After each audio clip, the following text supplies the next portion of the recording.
Bardhaman town club এবং the Bardhaman বয়েজের উদ্যোগে আয়োজন করা হলো স্বেচ্ছায় রক্তদান শিবির। রক্তদান মহৎদান, রক্তদান জীবনদান এই উদ্দেশ্যকে সামনে রেখে রবিবার বর্ধমান ভাঙ্গাকুটি ক্রিশ ম্যারেজ হল প্রাঙ্গণে অনুষ্ঠিত হলো স্বেচ্ছায় রক্তদান শিবির। পুরুষ ও মহিলা মিলিয়ে মোট 200 জন রক্তদাতা এই রক্তদান শিবিরে অংশগ্রহণ করেন।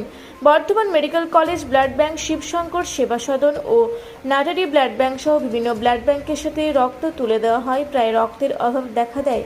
রক্তের অভাবে রোগীদের প্রাণ হারাতে হচ্ছে। রক্তের ঘাটতি মেটাতে বর্ধমান টাউন ক্লাব এবং দ্য বর্ধমান বয়েজের উদ্যোগে স্বেচ্ছায় রক্তদান শিবিরের আয়োজন করা হয়েছে। এদিনে রক্তদান শিবিরে উপস্থিত ছিলেন বিশিষ্ট সমাজসেবী বিশ্বজিৎ সেন সহ অন্যান্যরা। মূলত আমরা বর্ধমান টাউন ক্লাব একসময় 1995 সালে বর্ধমান রেলওয়ে স্টেশন প্রাঙ্গণে আমরা শুরু করি বিভিন্ন সমাজসেবার মারফত। আমরা মূলত রক্তের ব্যাপারটাই নিয়ে বিষয়টাকেই সামনে রেখে আমরা সারা বছর কাজ করতাম। এখন আমাদের বর্তমানে একটা নিউ জেনারেশন তৈরি হয়েছে। আমাদের আজকে সেই 95 সাল থেকে আজকে 2025-এ আমরা ওদেরকে সমর্পণ করলাম নিউ জেনারেশনকে, বর্ধমান টাউন ক্লাবকে। আমাদের ওখানে আপনারা অনেকেই জানেন, একসময় আমরা রক্তদান শিবির থেকে রেলে যারা অ্যাক্সিডেন্ট হতো, রেলে যারা কাটা পড়তো, তাদেরকে আমরা হাত পা যাদের হচ্ছে কি কাটা পড়তো, তাদেরকে আমরা সঙ্গে সঙ্গে নিয়ে গিয়ে হসপিটাল পরিষেবা, তাদেরকে বিভিন্নভাবে রক্তের যোগান দেওয়া। আমাদের বর্ধমান সম্বন্ধে অনেকেরই জানা আছে, বিশেষ করে সাংবাদিকরাও জানে, সাধারণ শুভবুদ্ধিপূর্ণ মানুষরাও জানে যে আমরা কী কাজের সঙ্গে যুক্ত ছিলাম। পাশাপাশি আজ নতুন নিউ জেনারেশনকে আমাদের এই ক্লাবটাকে সমর্পণ করার উদ্দেশ্য হচ্ছে তারা এই কাজটা যেন চালিয়ে যেতে পারে, আমাদের যেন যে স্মৃতি সেটাকে আমাদের বজায় রাখতে পারে। আমাদের অনেক দিনের হলো, আমরা এবার নিউ জেনারেশন হাতে এটাকে আমরা হ্যান্ড ওভার করছি। পাশাপাশি আমাদের এখানে আপনারা জানেন একটা আমাদের রটারি ক্লাবের সঙ্গে অনেক দিনের সম্পর্ক, আর একটা রটারি ক্লাব অফ ডায়মন্ড, যে এখানে নতুন করে আবার একটা হচ্ছে শুরু করেছে বিভিন্ন সমাজসেবাকে সামনে রেখে।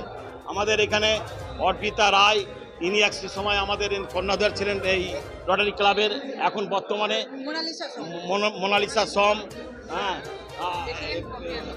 প্রেসিডেন্ট পম্পিয়া সরকার, ইনারা, তারপরে কুন্তল রায়, এরা যে, তারপরে আমাদের ইনি ভদ্রলোক আছেন আমাদের খুবই অনেক গুপ্তা, এরা আমাদের যে কি হারে হেল্প করেন সব কাজেতে। এনারা যদি আমাদের সাথে না থাকতেন আমরা মনে করতাম এই যে কাজটা এত সুন্দরভাবে আমরা গড়ে ওঠাতে পারতাম।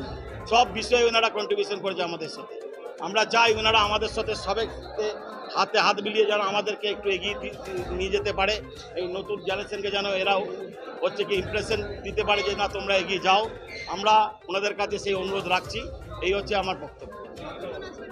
আজকে আমাদের টার্গেট আছে 200 জন, হ্যাঁ, এবং রটারি ক্লাবের মধ্যে আমাদের অনেক সহযোগিতা করেছে সব বিষয়েই, হ্যাঁ, ওনারাও আমাদের সাথে আজকে কন্ট্রিবিউশন করছে। এটা হচ্ছে আপনার Bardhaman medical college and hospital, তার সাথে আছে আপনার কেমডি বর্ধমান শহীদ শিবশঙ্কর সেবা সদন, রশ্মি ব্লাড ব্যাংক। আমার নাম হচ্ছে, আমি একসময় 1995 থেকে আমরা একসময় হচ্ছি, আমি সেই সময়কার সম্পাদক ছিলাম। এখন আমরা নতুন জেনারেশনের হাতে এটা সমর্পণ করেছি। আমার নাম হচ্ছে খোকন সেন। ক্যাম্প করা হচ্ছে আমাদের বর্ধমান টাউন ক্লাব এবং দ্য বর্ধমান বয়েজ উদ্যোগে আজকে এখানে ব্লাড ডোনেশন ক্যাম্প করা হচ্ছে। এখানে উপস্থিত আছে বলতে টাউন ক্লাবের সেক্রেটারি উপস্থিত, মানে আগেকার যিনি সেক্রেটারি ছিল উনি উপস্থিত আছে, আর এবং আজকে আমাদের হাতে সিনিয়ররা আমাদের হাতে এই ক্লাবটাকে মানে আমাদের হাতে তুলে দেবে। আজকে রক্ত আমাদের টার্গেট আছে 200 জন, এখনও পর্যন্ত রানিং চলছে, দেখা যাক কতটা করতে পারি। এই রক্ত শিবশঙ্কর সেবা সদন, বর্ধমান হসপিটাল এবং কেমডি। আমার নাম শুভজিৎ সেন। পূর্ব বর্ধমান থেকে দেবাশিস ঘোষের সঙ্গে কুহেলি নস্করের রিপোর্ট, রূপসী বাংলা মিডিয়া।